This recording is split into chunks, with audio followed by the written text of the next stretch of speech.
Doutor Aloysio, vamos aqui encostando, eu vou aqui fazer uma pergunta para o senhor sobre justamente o Paulo do Abolição. Uma pergunta legal do Paulo, viu? Valeu, Paulo, pela sua pergunta. Há uma polêmica aqui no Rio Grande do Norte. Realmente essa polêmica está discutida. Essa pergunta é interessante, Paulo, porque nós discutimos no bastidores isso hoje. O doutor esteve lá no gabinete, a gente falou sobre isso. Há uma polêmica aqui no Rio Grande do Norte sobre venda de combustíveis em áreas de supermercados. Como o senhor vê essa discussão? É uma discussão só aqui do estado do Rio Grande do Norte ou é uma discussão no Brasil inteiro? Como é que o senhor vê essa situação?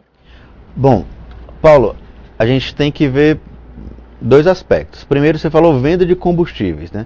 A venda de combustíveis só pode ser feita por local autorizado dos postos de gasolina. Eu não sei se esse local que você está falando trata-se de um posto de gasolina próximo ou no estacionamento de um supermercado. A ideia é essa, a ideia é estacionamento, essa, né? Bom, que é comum e que está gerando uma polêmica se pode ou não pode. Foi isso que eu imaginei. Bom, vamos lá. Primeira coisa, todo posto de gasolina, qualquer posto, precisa de licença ambiental para funcionar. Como eu falei no outro quadro, a licença ambiental prévia. Caso tenha algum posto de gasolina aqui funcionando que não tem essa licença, tem que pedir. E eu acho que tem muito, viu, doutor? Pelo que eu conheço, tem muito. Tem que pedir a regularização de LO, que a gente chama, que é a regularização da licença de operação. Bom, quanto à questão da distância, que aí seria um segundo aspecto do supermercado, a gente tem que verificar o que é que diz a legislação municipal. Geralmente, né, o posto de gasolina não pode ficar próximo a escolas, creches, supermercados ou outros locais que tenham uma grande aglomeração de pessoas. O que não quer dizer também, que aí eu estou supondo, que todo posto de gasolina esteja regular. Eu estou dizendo para um amigo que fez a pergunta, e uma pergunta muito bem criada, porque traz respeito à questão da saúde humana das pessoas aqui de Mossoró. A ideia de que, primeiro, ver se tem licença ambiental. Segundo, se a legislação urbanística aqui do município permite, né, o funcionamento de uma atividade dessa neste local. Né? Quem vai decidir se pode ou se não pode não é a legislação federal nem a estadual. É a do municipal aqui de Mossoró. Aí vai analisar se essa legislação é constitucional ou não, não é? Exato. Eu até faço um esclarecimento para o amigo Paulo, que houve uma decisão, não conheço o processo, não é a nível de Mossoró, pelo menos pelo que eu percebi, mas há uma discussão, parece de uma lei do município de Natal, em que houve um pedido de liminar para que um determinado posto lá em Natal, onde você inclusive atua muito, e o desembargador de Lermano Mota, pelo que eu percebi, não deferiu a liminar. Ou seja, se não deferiu a liminar para vedar o funcionamento, permitiu o funcionamento, né?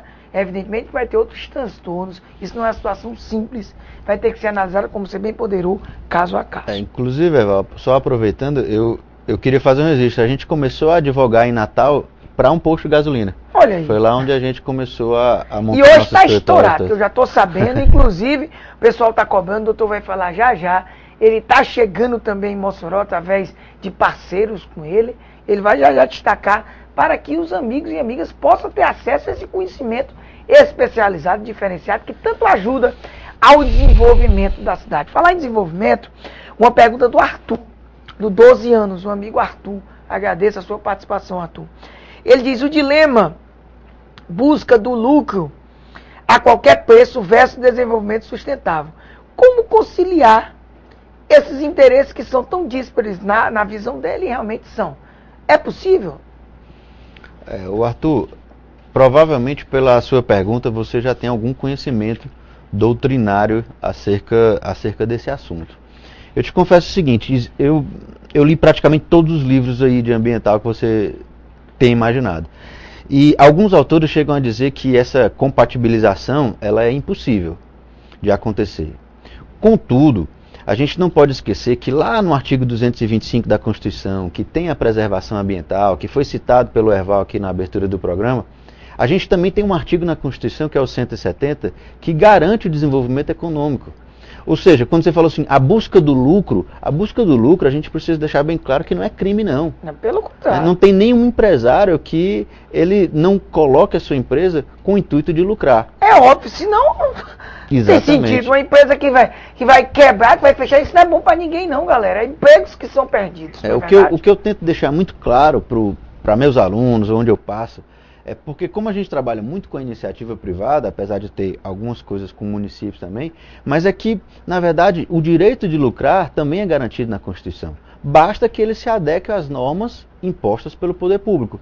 A gente consegue isso, certo? Se você conseguir funcionar de uma forma sustentável, você consegue angariar mais clientes, você consegue o respeito do poder público, você consegue atrair investimentos e consegue, inclusive, hoje, financiamentos bancários a juros mais baixos, né? Porque você tem a licença ambiental. Você tem um incentivo justamente para poder se desenvolver e, ao mesmo tempo, você proteger o meio ambiente. Doutor, o senhor aqui rapidinho colocou nessa questão dos municípios, a questão do poder público.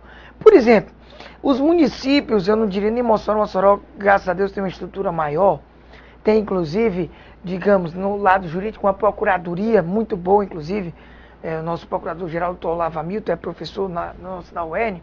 Mas para os municípios da região, existe algum trabalho que possa ser feito para esses municípios atender essa situação? Inclusive as leis específicas, existe alguma coisa que esse tipo de conhecimento que o senhor tem possa auxiliar esses diversos prefeitos, diversos vereadores aqui nos nossos municípios?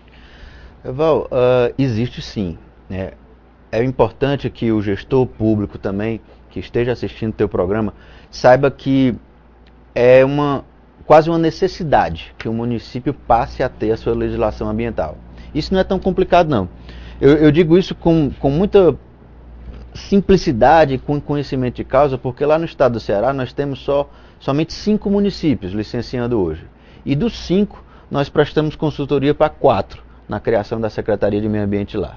Esses municípios hoje estão licenciando suas atividades de pequeno porte, estão fiscalizando, estão autuando e arrecadando. Ou seja, aquele fiscal, aquela pessoa está muito mais próxima. A pessoa, inclusive, o município está fazendo valer uma autorização legal, constitucional também, e trazendo receitas, né?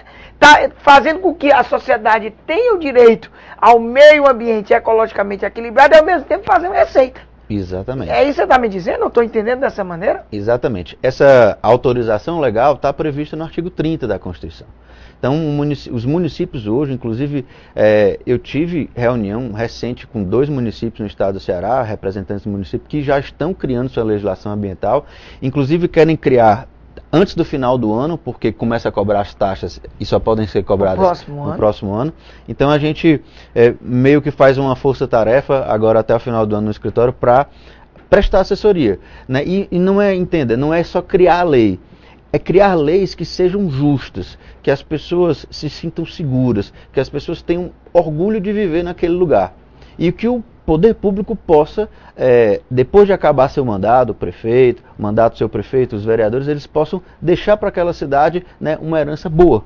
Uma herança de que eles possam efetivamente proteger o meio ambiente e inclusive atrair indústrias, gerando mais empregos. Que beleza, fantástico, né? Tá aí os amigos prefeitos e prefeitas que estão nos assistindo em toda a região, podem vislumbrar aí nesse tipo de conhecimento, né? Não só a receita, mas fazer com que as empresas se adequem.